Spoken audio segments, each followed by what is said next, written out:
Set, go. Okay. Yeah, so as Suzanne mentioned, this is kind of a webinar. It's an informal webinar, and I hope people ask questions. I find that these aspects of the repository and the underlying infrastructure are the fun things to do. But the webinar title is 10 features of the EDI Data Repository you may not know about. And if you've been around EDI for long, a colleague who has since retired, Dwayne Costa, actually did a similar presentation about 2 years ago or so. And so there may be some repeat, but a lot of this is pretty new. And it's not specifically about the underlying POSTA infrastructure, the repository itself. There are other services that we're going to kind of touch on. And as I said, it's going to be kind of a hands-on presentation from me. And please, if you have any questions, don't hesitate to ask. Or if you'd rather just wait until the end, as Suzanne mentioned, we can discuss it then too. So let's go ahead and get started here. So 10 items. It's kind of the punch list of the items. So just real quickly, let me make my pointer fun. So we're talking about adding journal citations to a data package within the repository. We'll also talk about adding provenance metadata to a data package and how to skip data uploads with a checkbox and a checksum to the repository. So those three may have been touched upon by Dwayne in the past, but we'll go over them again anyway. And then the remaining items are pretty new since then. So number 4 is to generate a data package citation with our cite service, and I'll show you how to do that. How to get schema.org metadata, which we generate for our data portal also through our SEO service. Then there's the ability to track your data package with what we call this package tracker through our dashboard. And if you're not familiar with our dashboard, I'll show you how that works too a little bit. 7 is we'll analyze data entity downloads with this is actually a Python package that you can install and run on your own desktop. It's called Counter, so you can actually do some data analysis of the data downloads on your own side. 8 is to use POSTA's authentication tokens from a service we call Auth, which is pretty much outside of the POSTA infrastructure itself, but I'll show you how to use those tokens internally with POSTA. Kind of a follow-on to that, we'll look at logging into the system with our OAuth providers and show you how to access authenticated data with that. And I just really want to make a distinction between our LDAP system and the OAuth identity providers, so we'll talk about that towards the end there. And then finally, a sneak preview of kind of a tool chain that we're working with called DEX, which is short for a data exploration. So I'll talk a little bit about that. So let's go ahead and get started. So the first one, how to add a journal citation to a data package. It's pretty simple, and probably most of you know that these are the public citations out that in journals when you cite a data package. We believe that these are really one of the best metrics to look at the impact of your data out in the community. So if we can measure those and we can actually log those in our system so that other users, when they come to look at a data package, they see this on the landing page, they know that those data are being used and that there's that value, that reuse, that whole fair concept of the data. So it's really important to be able to do this. So the first part of this, you need to log into the data portal, and I'll stress that you have to use the EDI LDAP credentials. And this is an account that we can provide to users. It has higher privileges than the OAuth accounts, and one of the privileges, again, is to add these journal citations. The next step is just to navigate to the journal citations menu item, and that's from our drop-down menus. Or if you're actually on a data package landing page, you can click on the Add Journal Citation button on the data package landing page itself. And at that point, you have to enter the package identifier that you're attributing that citation to, and one or both of the article DOI or the URL, along with the optional article title and journal title, and voila, there you have it. Now, if you can enter all that information, all the better, because more information conveys that much more information back to your customers, to the people actually looking at those data packages. So here is an example of what the citations look like on our landing page. So you see that there's this statement that says a data package in the series has been cited. You'll notice that these are hyperlinks if that article has been entered with the URL. In this case, there's also a DOI for this particular citation. And we also note that the journal is named Giga Science, which I'm not familiar with. We have actually two of these citations in here. And the last thing I just want to point out is at the very end of that citation is the package identifier. This is the canonical package identifier within our system. And the thing that's key here, it gives you the full identifier, including the revision value that that citation had been attributed to. So that if you actually look at any other revisions on that series, it will still hold that particular value, so you know what revision the citations go with. And there's that add journal citation little button right there. So let me, I can show you real quick. I'm gonna hop on over here. This is gonna bring up a data package landing page. And this is on our production system. This is a data package, Lagos, NE, Limno. I'm not going to read all that. But the thing I want to point out, this is a really large data set overall. The data components to this data package are numerous. There's a lot of R scripts in here and data. And you'll notice a lot of provenance metadata in here, and we'll talk about that here in just a second. But when I want to scroll down here to the bottom, here is the citations themselves. And if I click on that link, it will bring you back to the GigaScience webpage. And this is the article for which that data package is cited in. So these are manual citations. They currently only exist within our environment. We're looking at ways to expose this further as through like DataCite. And if you were going to actually add a new citation here, all you have to do is click, well, there's two ways. One, let me just hop back up to the menu. So you'll notice that I'm logged in. Actually, let me log out because I think I'm logged in as an OAuth provider. And so I'm gonna log in. And I'm gonna log in as the EDI user in this case. And I'll show you why. If I can remember the password. And no, we don't want that. I don't want that. And let's go back to that data package, package identifier. I think it's EDI 101, and the latest revision or version is number 3. So here we are. But as I mentioned, under the tools menu, you can click on this journal citation link, and it will bring up the form fields that you need to fill out. So again, there's this package identifier that you have to add. And then one of either of these, or both of those if you have that information, is the article DOI or the article URL, and then the optional title or journal title. So like I said, the more information, better. If I go back, you'll see that you can do the exact same thing. Let me just scroll down here. When I add a journal citation here, the only difference is it preloads that package identifier for you. And the point I wanted to make is that if you do have a journal citation that you enter into this form field, depending on what user you log in as, you do have that full list. Now you'll see that there's quite a few on different data packages.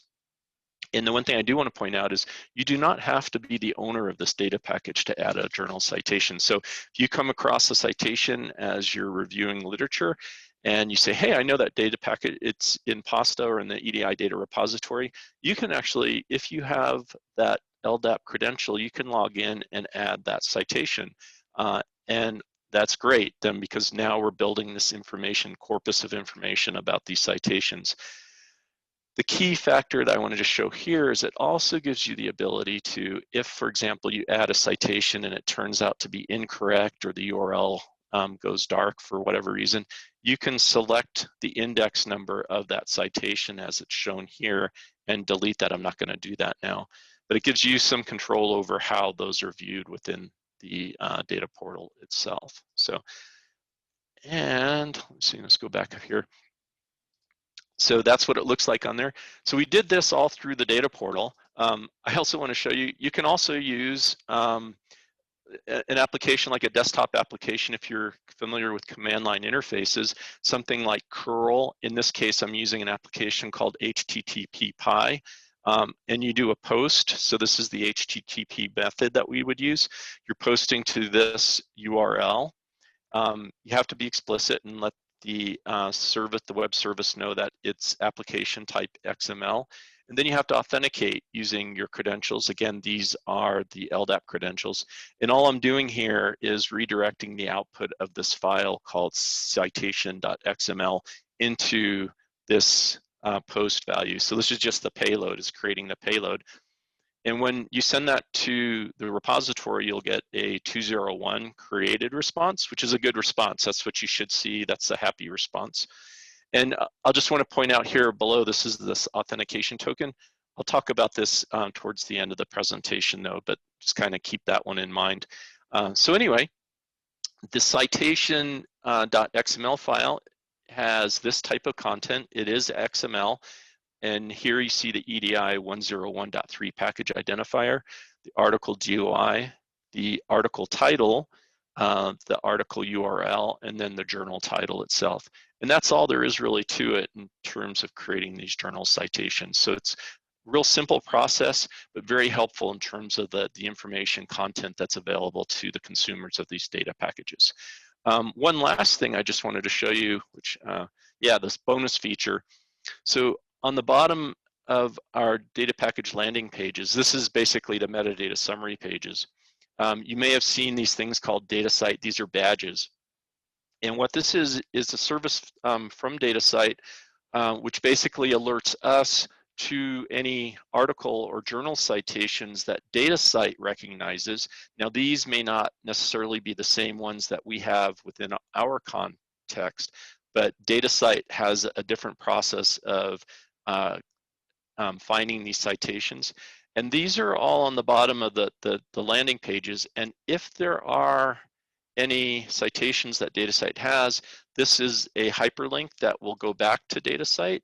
And it basically shows you, yes, there were 2 citations in 2019. That's about all the information it provides at this point, but it is kind of a nice little perk that we see on the bottom of our pages like that. So anyway, so I think that's it about citations. Yeah. Again, as I mentioned, if anybody has any questions, don't hesitate to ask. So feature number 2, how to add provenance metadata to a data package in the EDI data repository. Now, provenance metadata basically captures the origin, the lineage of the data. So for example, if I have a data set that I've created, a tabular data set that was created through a synthesis process, and in that synthesis process, I used 3 other data sets that were combined in some way to create a new one, you may want to add provenance metadata that basically describes that whole process. Pasta's the underlying repository software stack that we use. It's been in use since 2013. Now we have, since the beginning, a method built into the XML schema that basically dictates how the ecological metadata language is constructed. There's a mechanism in there that allows us to track these types of provenance records. It's part of what's called the method step. So the first thing you need to do, and this is before, so this is generating the metadata, the EML metadata for a data package that you're going to insert into the EDI data repository. And if you have that provenance metadata from these other data sets that existed previously and are used to derive this new data set, you would generate a method step element that contains what's called the data source subtree element within that metadata. And within that data source, you have to include all the required sub-elements also. So it has to be valid EML, XML. And in addition, if you have a data URL that you want to basically link within that provenance information, you would do so within the distribution/URL function. And the best practice is that in that attribute function, you set it to information as to as opposed to the other default, which is generally download. And you can actually see an example of this, and I'll show you an example of this in real time here in just a minute. But with all that set, what you would do then is you would take that method step and you would insert it into the parent element, which is called methods. And that can be either at the dataset package level or at the entity level. And I think it's probably a best practice to insert that in at the entity level so that it actually attributes that provenance to a specific data object, whether it's a tabular data set or some kind of binary or something like that. Once that's in your EML, your XML EML, and it's valid, you just submit it to the repository, to PASTA, and it then, when it registers that provenance metadata, and when you display that in the data package landing page, in that summary metadata page, it shows up as all those links. And I think I can just go back here. And here, this is probably one of the biggest sets of provenance I've ever seen in any data package in the repository. But you'll notice that there are, how many are in here? Wow, a whopping 90 provenance statements in here. Now, as I said, there are a lot of, there are not that many data tables. It's mostly referencing our scripts in here, our programming language scripts. But each one of these references a source data package that was used to create this particular data package.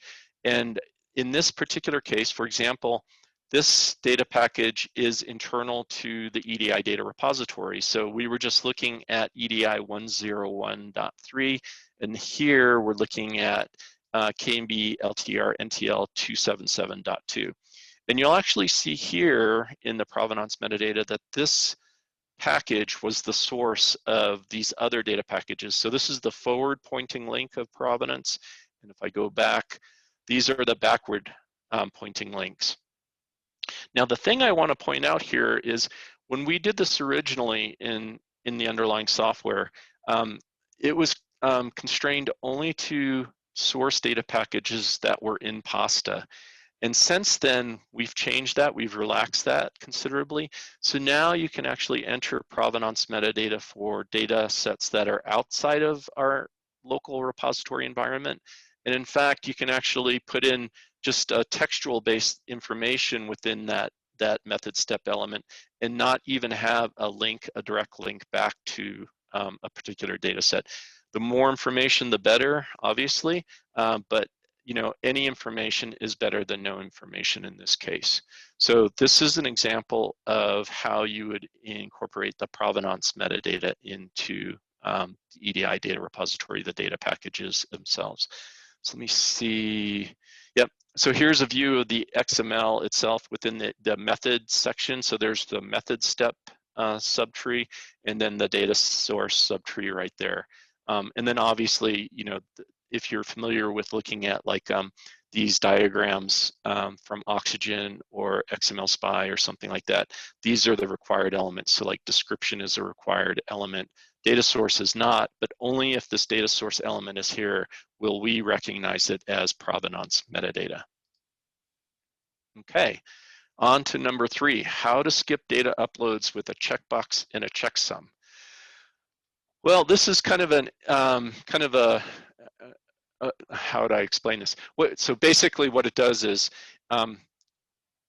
if you're updating a data package in the EDI repository, and for those of you who are not familiar, our repository forces strong versioning. So in other words, once you publish a data package in our system, that data package becomes immutable. To update anything in that data package, including metadata, or say you're adding another year worth of data, you have to actually upload a new revision of that data package. So you create this data package series. If by chance those data tables or data objects are large in terms of volume and you're on a slow network, uploading those to the repository could take some time. If you're doing an update that only results in a change to the actual metadata and not the data, you could avoid that upload step completely. So if you use in your metadata the authentication element, this is in the physical subtree of EML. But if you use this authentication element, it basically contains a checksum value of your data entity. If that checksum value is identical to the same value of the data entity within our repository, you can tell the data portal, and this again is the data portal, to skip the network upload of that data entity and go right to the quality checking step of that processing. By selecting this checkbox right here, it says allow Pasta to skip the upload of this data entity. What this will do, it'll speed up the upload component of your workflow for publishing a data set. But a lot of the data sets, it doesn't speed up the whole quality evaluation process because it still has to look at both the metadata and the actual physical data to make sure they're congruent. And so it'll speed up part of that processing, but not the entire process itself. So it could save some time here. So it's kind of a nice convenience feature there. Let me see here. Yeah, and so here again is the line graph of the XML schema for the physical sub-element of EML. And again, here's that authentication element in there. And in there you would put that checksum value. I also want to point out that it's not a required element, and some of the data package metadata does not have that authentication element in there. And so you would not be able to use it in that case. So let me go ahead and just show you real quick. Let me see if I'm still logged in here. And I'll just show you exactly where this actually would take. So I'm logged in here. So under tools, I want to evaluate and upload a data package. I can select a data package, and I'm not going to actually physically upload this one. But if I select this allow Pasta to skip that, that's all I have to do. And if I select the upload, it will skip physically uploading those data if those checksums match. Now, there is a caveat here I want to point out is if you say that they match, but indeed you've actually changed the underlying data object itself, then you'll have a mismatch there. So we do not know that you may have changed it on your side, but when you're publishing it, if you select that box, it'll just assume that it's the same thing. So the responsibility is on the person doing that upload to make sure that they're not checking this box incorrectly. So that's what that guy is right there. Okay, so moving right along. Okay, so now we're, okay, so those first three things I think was covered by Dwayne a few years ago. Now I'm gonna talk about a few things that are fairly new that EDI is providing. And this first thing I wanna talk about is the data package citation with our site service. So Cite is an EDI web service that generates data citations for data packages in the EDI repository. It's a Python-based package. It is accessible. The information about it is here on GitHub. Almost all our software is actually available through GitHub. So if you're ever interested in looking at under the hood and looking at the details of how something's implemented, it's likely in our GitHub repository. There's one of two repositories. There's the Pasta Plus repository, which is the repository for our code infrastructure. Then there's the EDI repository, which has a lot of the other types of tools that we're providing out to the community. So this Cite web service, the way you would use it, again, is you would use this, this command HTTP or curl. They're really pretty simple.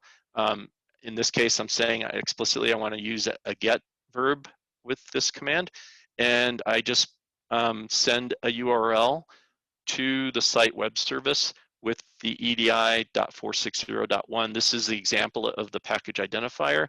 And by default, the style is ESIP. So I could actually leave that query parameter off. But what the result is from doing this is you'll see this particular citation, and it's kind of in a plain text format. Let's see. We also use this, so we use this internally. We, as the software term goes, we eat our own dog food, so we're dog fooding this. So on our landing page, you will actually see the same citation that you could get from that web service.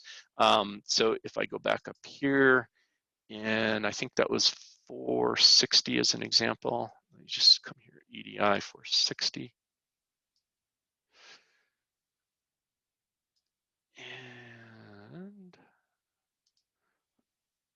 just for consistency, I could have picked any other one here. Yeah, so this is the same one.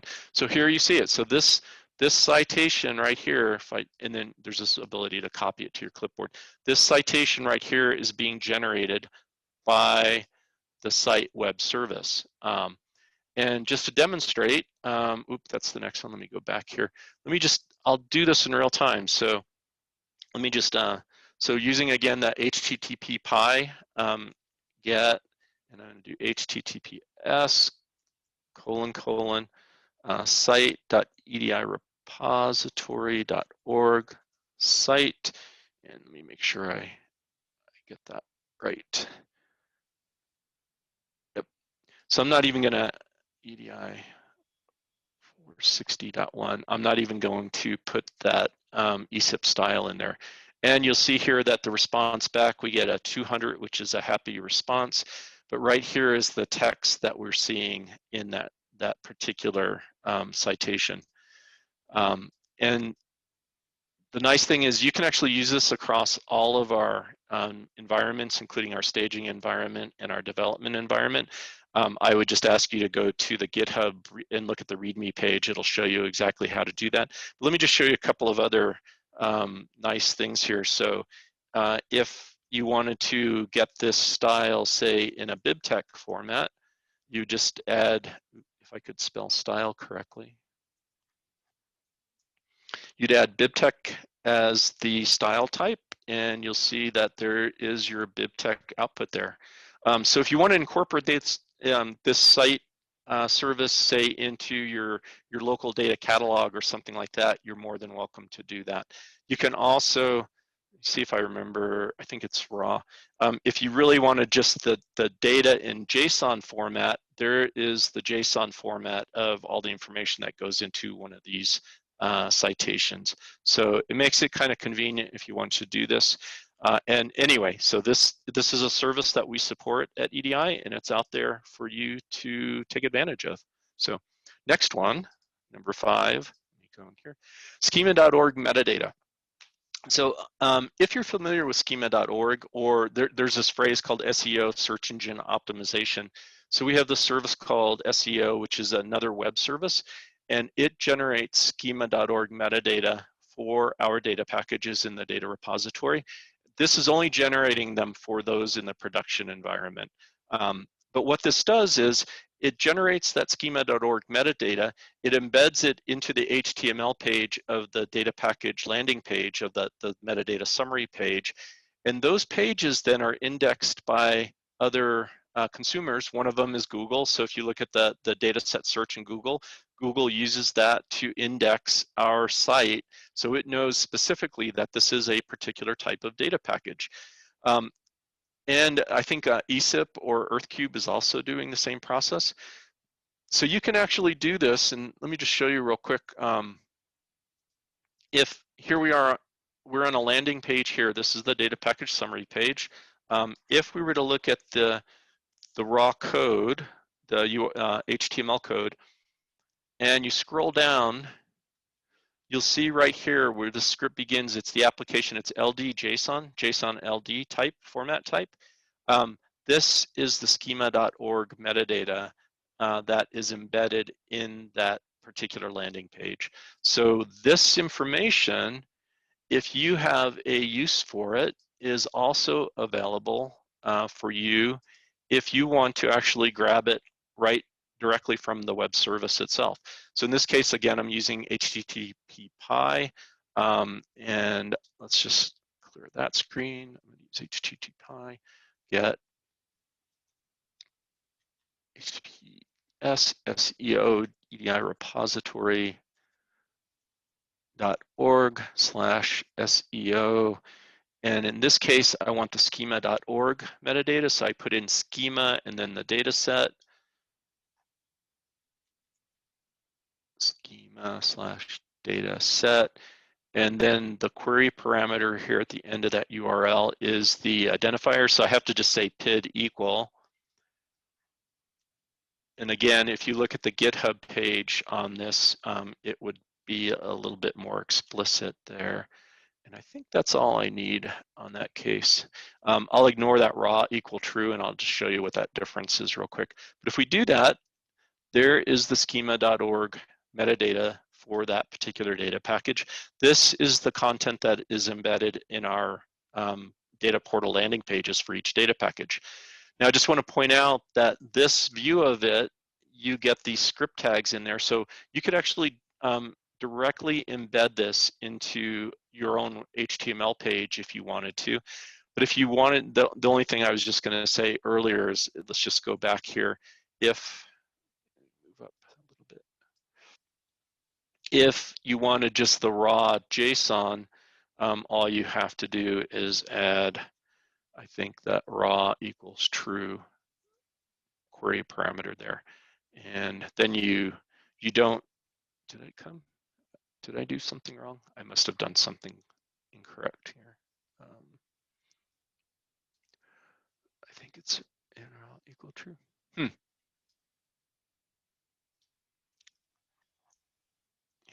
let's try that one more time, and if not, we'll just go with the flow. There it is. Okay, so now we're looking at the raw JSON without those script tags.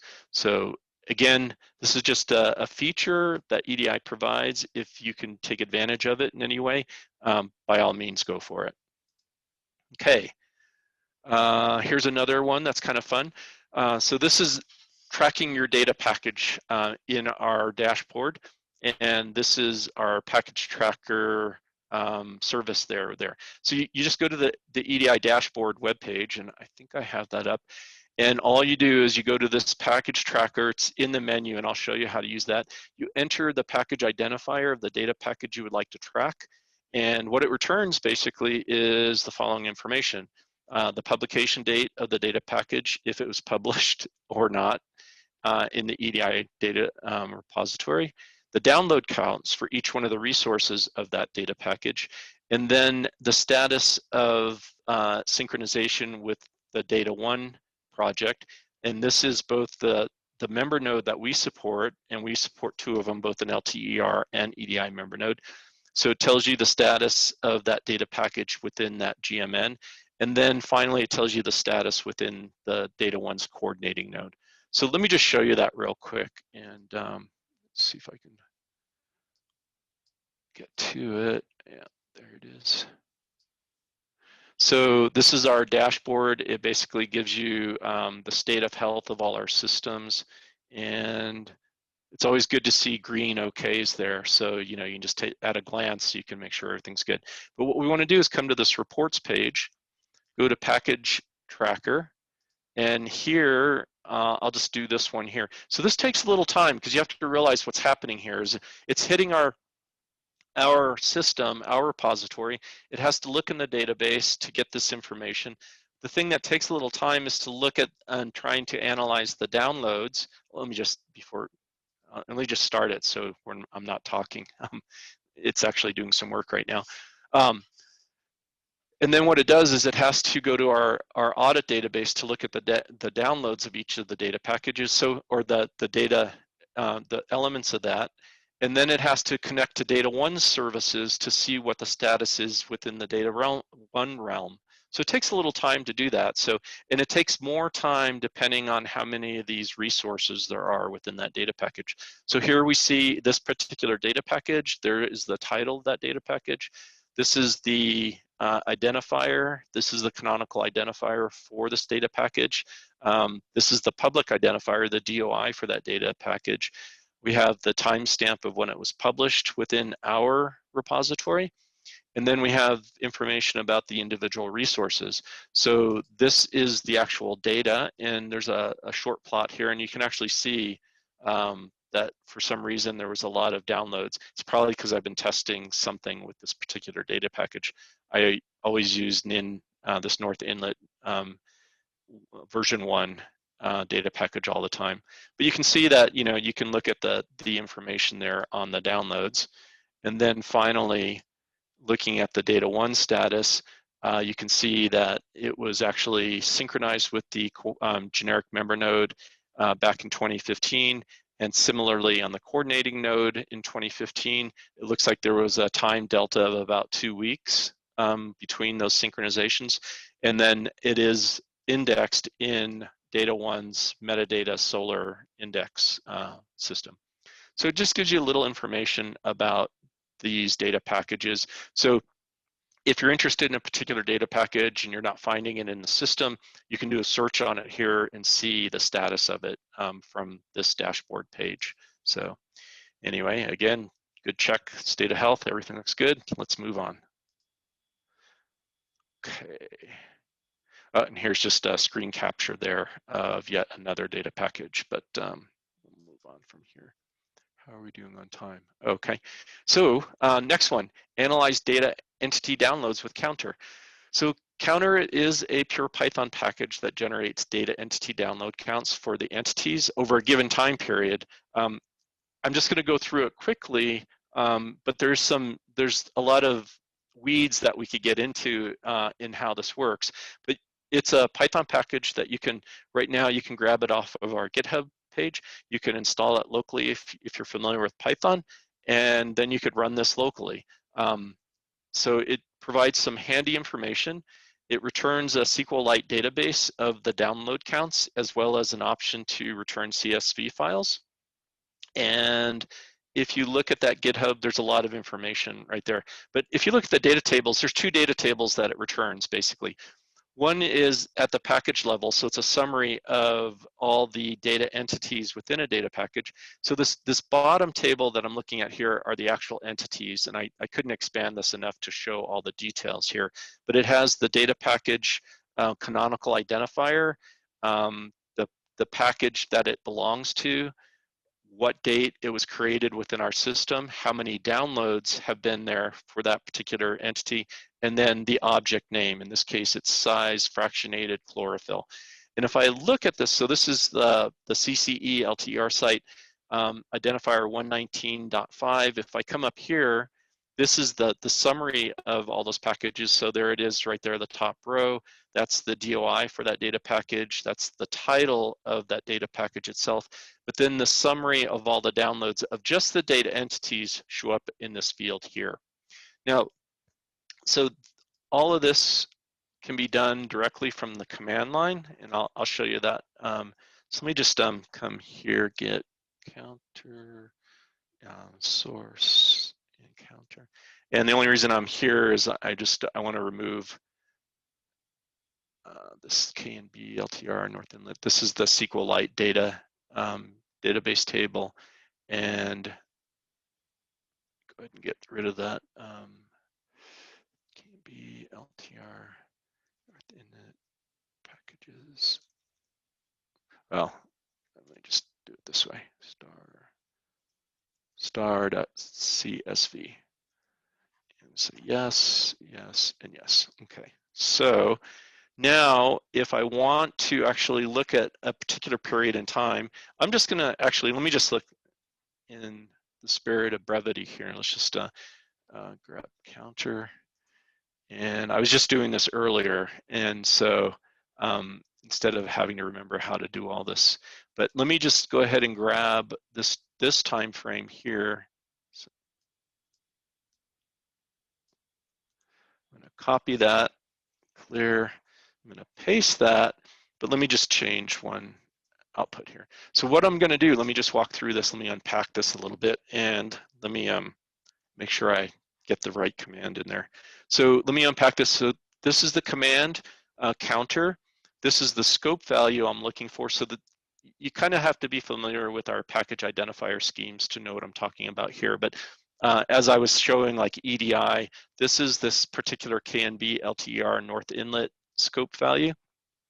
You have to authenticate. Oops, and I didn't want to show that guy. I guess I'll have to change that password. Dang, always happens.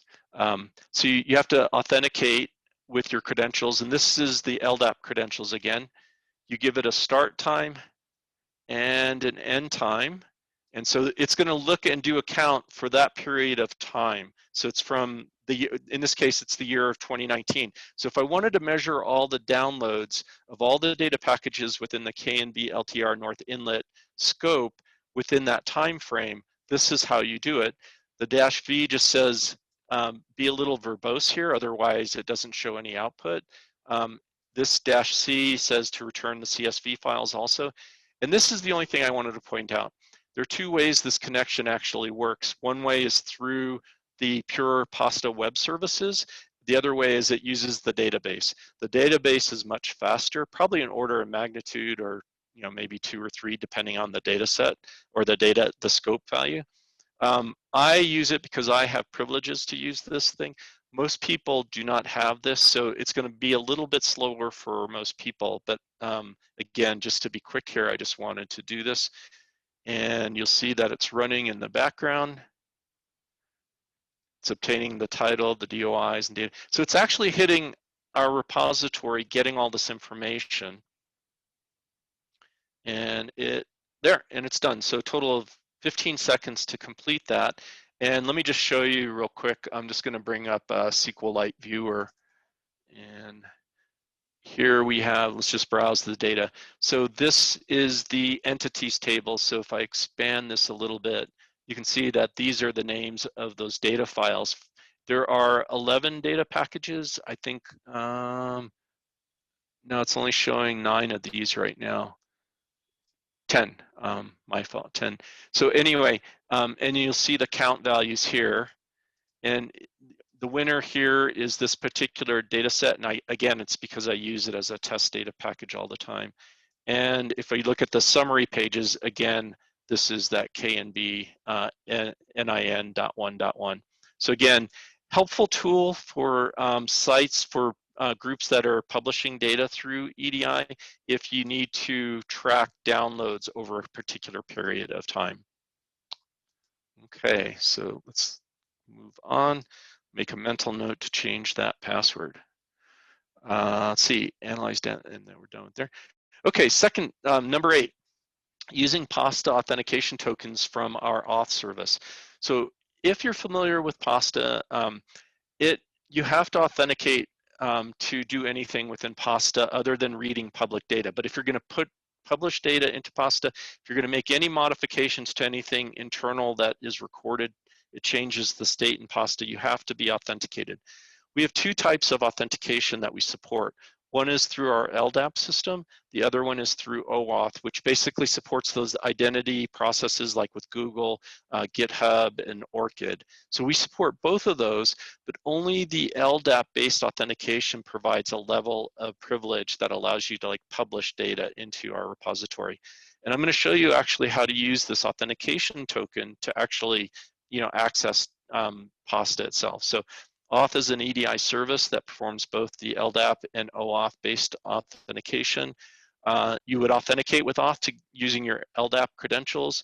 You would obtain what's called the authentication token, this Auth token cookie value from the response header, and then you reuse that Auth token value in any of your interactions with Pasta.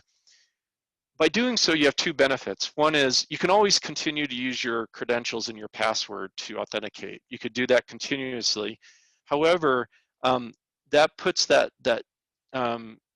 identity and those credentials in the network traffic. And if that's ever compromised, then it's visible, possibly visible to an intruder. Second reason why you would want to use the Auth token is it's a lot more performant to use these authentication tokens, because every time you would send those credentials to Pasta to access something in the repository, it has to make a call to the authentication server to verify those credentials. If you use that authentication token as an alternative, it never goes out to the authentication server because it always verifies that token is a real token. So it stays within the scope of Pasta itself. So yes, you've probably saved maybe half a second, 1 second or so here and there. But if you're doing a lot of requests, which some systems are doing, you can save, a fair amount of time over the long haul. So how do I do this? I use HTTP GET, the HTTP again. I say I want to authenticate. I want to log in with the Pasta system. And again, I use the as authentication in HTTP. I give it the credential name here, and then if it's successful, it returns this token. So you get this 200 happy response. And this is the authentication token I was mentioning earlier. And what I wanted to point out is this token is made up of two parts. One is the actual token itself, which is highlighted in yellow. It's split here at this hyphen right there. This last part is the digital signature that enforces integrity on this token itself. So nobody can necessarily what am I the word I'm trying to remember, impersonate this token, because this is digitally signed and only Pasta can verify the signature at this point. So it makes it a fairly secure system. This is encoded using a base64 mechanism, which is very typical of websites. You can actually decode this. And in this case, if you copy that token part and using a Linux-based environment, you can say echo that to an application, a program called base64. You say you want to decode that. This is what comes out of the token. So there's the user ID. This is the full LDAP credential. This and these are split based on these asterisks. Then you see this is our local, this is a namespace specification in terms of what the authentication system is. This big number is a time to live date timestamp. So it just basically says this token is good for about 18 hours, I believe, is what that time value is set to. And then finally, it shows the two groups that this user is affiliated with. These are automatic groups at this point. So this is that vetted group, which is the highly privileged group. So this means this user can actually upload data into Pasta. And then secondly, it also meets this authenticated group, which basically says the system knows who this person is, but we may not have vetted them. They may not have privileges to actually modify anything within Pasta. This is important because some of the data in Pasta, a very small fraction of the data, requires some level of authentication to view those data sets.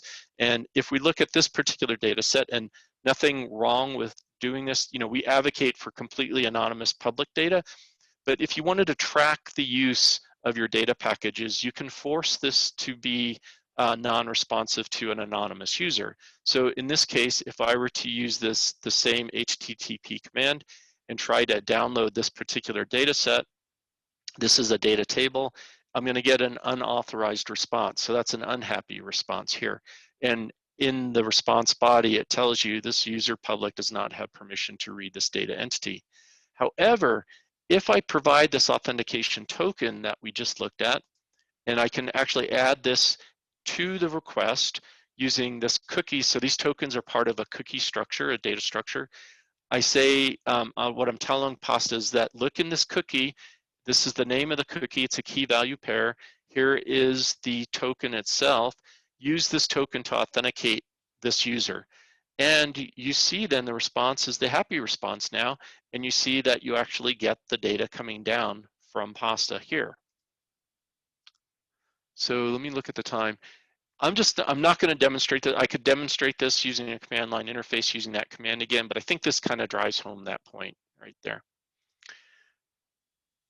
Number 9 feature, login with OAuth to access authenticated data. So we also support the ability for a user who does not have an LDAP account to log in using either Google, GitHub, or Orchid. What this provides, restricts data, let's see what I said here. It restricts data entity access in the data package. So if you're a data publisher and you wanted to force the tracking of somebody's identity, what you could do is set the privilege, the access rule to say only allow authenticated users to access this particular data table, for example. What you would do is you would set that in the EML of the data package that you're uploading. You would upload that data package to the repository, and then for an external user to access that data, to download that data, they would have to log in with one of these 3. Or if they have the LDAP account, they would use that also.